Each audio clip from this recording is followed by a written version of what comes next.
HM घाटमाता 9.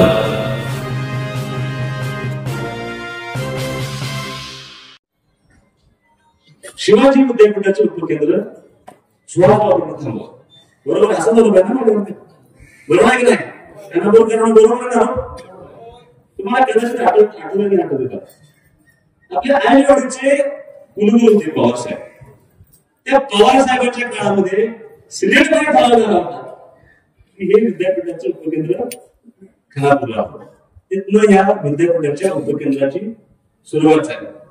परत काही लोकप्रतिनिधी जिल्ह्यात असा प्रयत्न केला की ते खानापूर सोयीचं नाही. खानापूरचं उपकेंद्र खानापूरला केल्यानंतर सांगली पासूनच्या गावांचा त्रास होऊ शकतो म्हणून हे हलवलं कुठं? बसतोड्याला. माहिती घ्या असं काही गोष्टींची. हे उपकेंद्र बसतोड्याला हलवलं आहे. आणि ज्या अनिल भाऊला कळालं की हे उपकेंद्र बसतोड्याला न्यायला प्रयत्न चालू आहे तर तुम्हीच तुमच्या भाषेत उत्तर द्या. तुम्ही तेवढा तरी खातं तुमच्याकडे आहे. आणि माणूस मी तुम्हाला साक्षीदार मानलाय. अनिल भाऊ साहेबांना भेटले. आज ती लोक नाराज होतील माझ्यावरती तासगावाची. पण त्यांची माफी मागून सांगतो अनिल भाऊ ते बसतोड्यात थांबवलं आणि कुठं आणलं आणि त्याला हा माणूस जबाबदार या माणसाने काम केलं.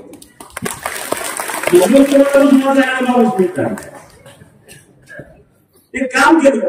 नंतरच्या काळामध्ये इथल्या काही तरुण मुलांनी त्याच्यावरती आंदोलन केलं. खूप मोठं उपोषण केलं. त्या मुलांचं कौतुक आहे. राजकारणामध्ये माझा स्वभाव नाही. काय लोक सगळ्यांच्या बाजूने प्रयत्न करत होते. ते करत होते आणि कोण म्हणून नाका करणार नाही. ते सिलेक्टचे म्हणतात.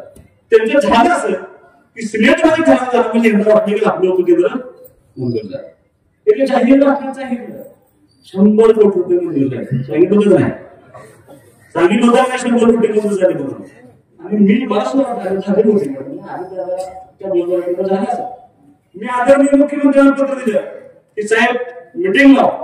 मिटिंग झाल्याशिवाय आम्हाला खेळपट नाही करणार नाही. साहेबांनी मिटिंग लावताना सगळे विद्यापीठाचे लोक तुमच्या खात्याचे लोक सगळे एकत्रित बोलवले. आणि ज्या दिवशी मिटिंग लागली त्या दिवशी कळलं की विद्यापीठाने कष्ट नुसतीच मोकळी मिटिंग झाली. त्या दिवसापर्यंत त्या मिटिंगच्या दिवसापर्यंत विद्यापीठाच्या विद्यापीठाचा प्रस्ताव तिथं नव्हता. कोणी त्याचा पाठपुरावा केला नाही. किती गोष्टी मोकळी वाटण्यावरून टाकलेली मोकळी झाले. बोलवायचं काम करायचं जबाबदारी. कारण साहेब नाना दाखल दिलं साहेब नगरपंचायत दुसरं कोण आहे? टेंबू. तुम्हाला माहिती नाही का? ते टेंबूवर असतो आम्ही सांगितलं अधिकाऱ्यांना तयार करा आणि जागा नगरपंचायतचा आणि टेंबूची जागा द्यायची झाली तर परत त्याचा आमकटा नको. आपल्यावर होणारी संख्या नको. तुम्ही त्याबद्दल प्रश्न पाठवून दे जेणेकरून उपकेंद्राला ते जागा केली पाहिजे. आम्ही कधी पण तुम्ही प्रयत्न केला नाही तुम्ही केलं नाही. आणि ज्याच्या भरोशावर मुख्यमंत्री साहेबांच्या पहिल्या त्या दिवशी पण आम्ही सांगितलं की साहेब हे उपकेंद्राचं तेवढं काम मंजूर करा. आता तुम्हाला विनंती एवढीच करावी साहेब की तुम्हाला बोलवायचा उद्देश आमचा एवढा आहे की काही झालं सुहास बाबाला श्रेय न द्या मला काही फरक पडत नाही. मला तुमच्या उपकेंद्राचं श्रेय घ्यायचं नाही. कुलगुरू साहेबांच्या पासून सुरुवात होत्या आणि त्या ज्या मुलांनी उपोषण केले त्यांचं श्रेय आम्ही श्रेय यामध्ये घेणार नाही. तुम्हाला विनंती करत आहे सरकार आले सरकारी 100% येणार. काही सुद्धा विकास करण्यासाठी मी आता फिरतोय. ह्यांच्यावर माझा विश्वास नाही केला मी वाटत म्हणजे बाहेरून सांगते येणारा विकास होऊन नाही. त्यामुळं मला खात्री आहे सरकार येणार आहे.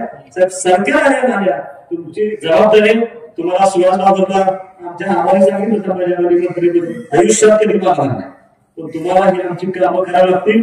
पहिलं आमचं उपकेंद्र ते आमच्या ठिकाणी मंजूर करा. जरी सुहास शब्द आहे माझा तुम्हाला मी ते उद्घाटन कार्यक्रम 100% तेवढी दानच माझ्याकडे 100%.